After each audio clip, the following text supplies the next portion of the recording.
Okay, so wow. Big news yesterday. Yeah, Sean Combs, Diddy Puff Daddy. I mean, we all know who we're talking about. right. Got indicted, and this isn't, just some parking ticket. Right. This is the real deal. And you sent this article in, and it's kind of mind-blowing. It's accusations of abuse, sex trafficking. The FBI is involved. Like this is serious stuff. It's yeah, I mean this is about as serious as it gets. Yeah, and it's not just like another celebrity lawsuit. This is something else entirely. It has major implications, I think, for the music world if this goes where it seems like it might go. So let's back up for a second because obviously Diddy, he's had a huge career, Bad Boy Records, Sean John Ciroc. I mean, Yeah. he's kind of the definition of a mogul. He helped launch Biggie's career, Mary J. Blige's career. Like, he's a giant in this industry. Right, and he's been at the top of the game for a long time. So last year, though, things took a turn. Remember Cassie? His ex. She's a singer, too. Right. She filed that lawsuit late 2023, and that's what really seemed to get the ball rolling. Yeah, that was kind of the beginning. I mean, her accusations were really, really serious. Yeah, she didn't hold back at all talking about abuse, both sexual and physical. Right, and even coercion into trafficking. Like Yeah. that's as serious as it gets. This wasn't just like a messy breakup. No. And then, It didn't stop there. yeah, other women came forward, and then it was like, boom, the FBI raids. Early 2024, they raided his homes in LA and Miami. They were not kidding around. No, they were looking for evidence related to all these accusations. Computers, I'm sure, who knows what else. Yeah, who knows what they were after. And Diddy's team, they immediately went on the defense, right?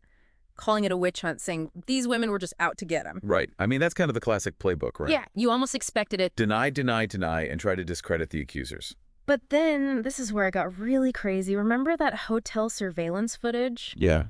from 2016, I think it was, that Mhm. surfaced? And it showed Diddy being violent? Right. That was the turning point, I think. Yeah. Because up until then, it was kind of a he said, she said. Right. And then there's actual video evidence. Yeah. And it's hard to deny that. Yeah. So that changed a lot of minds, I think. Oh, yeah. Even his most diehard fans were like, okay, hold on. It's hard to ignore video footage like that. Yeah. And then shortly after that, he issued that public apology. Right. But it almost felt like too little too late at that point. Yeah, you can't really undo what's already been seen, you know. And that brings us to yesterday with this grand jury indictment, which that's not just a slap on the wrist. No, a grand jury indictment means that they believe there's enough evidence to go to trial. So explain what that actually means, because I think some people might not. Sure. So basically, a grand jury has looked at all the evidence that's been gathered so far, and they've decided that there's enough there to justify bringing formal charges against him. And that's a much higher standard than just an arrest or an investigation. So what kind of legal trouble is he actually looking at here? What are we talking about? Well, with these kinds of accusations, you're talking about the possibility of some very serious charges, assault, sexual assault, potentially even things like human trafficking, which carry very, very significant penalties. And I mean, obviously he's got a whole team of lawyers. Oh, yeah. But even with the best lawyers in the world, I mean, this isn't going to be easy to just make this go away. Right. I mean, a grand jury indictment, it carries a lot of weight with it. Yeah, and this article mentions like long-term implications, like Yeah. his businesses, his partnerships, everything he's built. Yeah. I mean, this could all come crashing down. Yeah, it really puts a spotlight on the whole issue of power dynamics, especially in the entertainment industry. Right. It's like, how could this happen? Well, I think we've seen with the hashtag #MeToo movement that these kinds of things can happen in any industry where you have these huge power imbalances. Right, and it makes you wonder, I mean, is this a turning point? Will things actually change? Will people be held accountable? That's the big question, isn't it?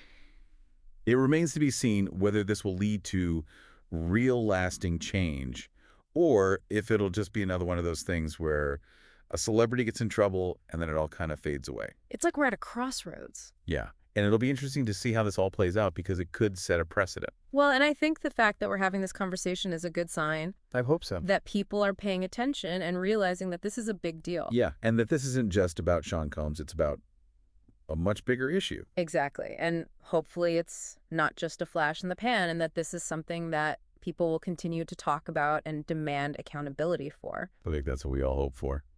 All right, well, this has definitely given us a lot to think about, and I'm sure our listeners have a lot to process as well. So thank you for breaking this all down with me, Of course, it's been an interesting conversation. to say the least. Yes.